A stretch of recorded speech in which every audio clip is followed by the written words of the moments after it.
Bismillahirrahmanirrahim. Assalamualaikum warahmatullahi wabarakatuh. Halo semuanya, perkenalkan, nama aku Nugraha Marwah. Aku berasal dari Kabupaten Tasikmalaya, Provinsi Jawa Barat. Nah, pada kesempatan kali ini, aku akan menyampaikan suatu fenomena di negara kita yang tidak pernah habis-habis sampai saat ini, yaitu tentang diskriminasi.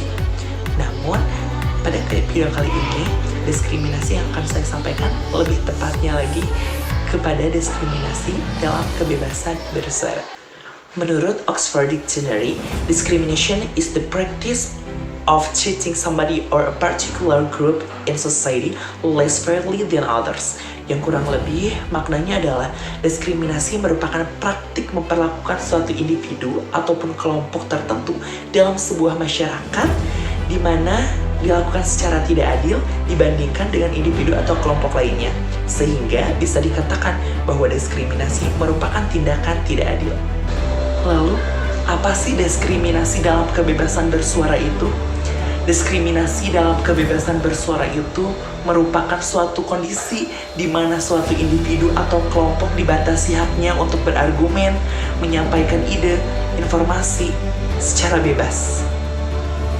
Banyak sekali faktor-faktor yang mengakibatkan terjadinya diskriminasi, seperti adanya ras, suku, gender, seksualitas, orientasi, agama, atau bahkan karena perbedaan sudut pandang mengenai sebuah politik. Di negara kita, negara Indonesia, diskriminasi memang menjadi permasalahan-permasalahan yang masih terjadi sampai saat ini, terutama diskriminasi dalam kebebasan bersuara. Banyak sekali bentuk-bentuk diskriminasi yang terjadi di negara kita dalam kebebasan bersuara, seperti sensor, diskriminasi pada hukum, pembungkaman, kekerasan pada jurnalis, dan sebagainya. Ya, bentuk diskriminasi dalam kebebasan bersuara kita yang pertama adalah sensor, di mana sensor ini merupakan penyembunyian atau penghilangan informasi-informasi relate, benar, yang dapat mengancam sebuah kekuasaan dan dianggap sensitif. Bentuk diskriminasi yang kedua adalah ujaran kebencian. Ya, mungkin teman-teman sering mendengar, sering melihat berita-berita yang beredar di luar sana mengenai demonstrasi yang memang berisi ataupun mengandung ujaran-ujaran kebencian, penghinaan, bahkan cacian, sekaligus pelecehan. Kemudian diskriminasi yang ketiga itu adalah diskriminasi hukum.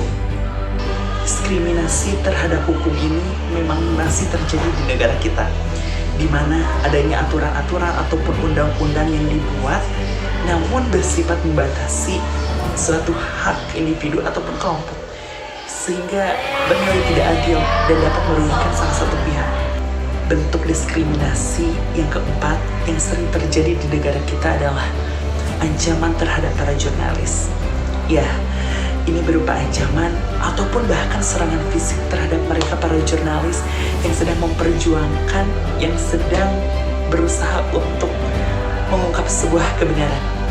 Dan yang terakhir, bentuk diskriminasi yang terjadi di negara kita adalah sebuah pembungkaman, di mana upaya pembungkaman para suara-suara kritis itu dibungkam. Di balik bentuk-bentuknya, diskriminasi dalam kebebasan bersuara juga memiliki faktor-faktor tertentu. Mungkin bukan hanya dalam kebebasan bersuara, melainkan diskriminasi dalam segala hal. Yang pertama, adanya kekuasaan. Ya, mereka yang memiliki kekuasaan itu sering menyalahgunakan kekuasaan mereka untuk pembungkaman ataupun untuk pembatasan kebebasan dalam bersuara.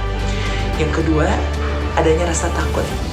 Ya, ketakutan seperti konflik itu dapat mendorong sebagian individu ataupun kelompok lainnya itu untuk membungkam sehingga mereka tidak berani untuk bersuara dan menyatakan kebenarannya.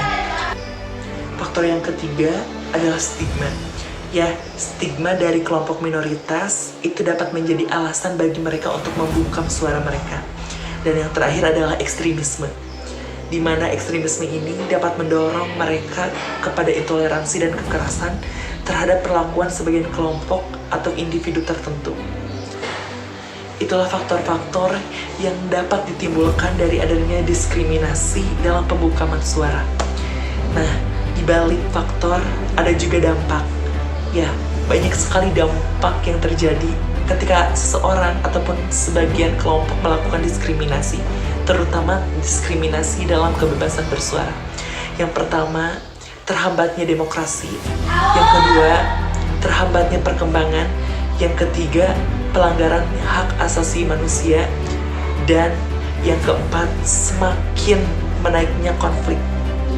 Lalu bagaimana sih upaya kita untuk menghadapi atau mengatasi diskriminasi dalam kebebasan bersuara?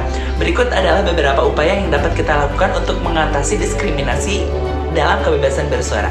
Pertama, adanya penegakan hukum yang adil dan perlindungan terhadap kebebasan bersuara. Yang kedua, meningkatkan kesadaran kepada masyarakat tentang kebebasan bersuara dan bentuk dari diskriminasi. Yang ketiga, masyarakat harus aktif dalam menyuarakan hak-haknya dan menolak segala bentuk diskriminasi. Yang terakhir, membangun komunikasi yang inklusif untuk memahami sebuah perbedaan dan menghargai keberagaman. Nah, itulah tadi beberapa upaya untuk kita bisa mengatasi diskriminasi dalam kebebasan bersuara.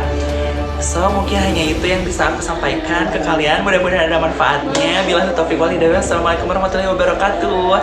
Thanks for watching and see you.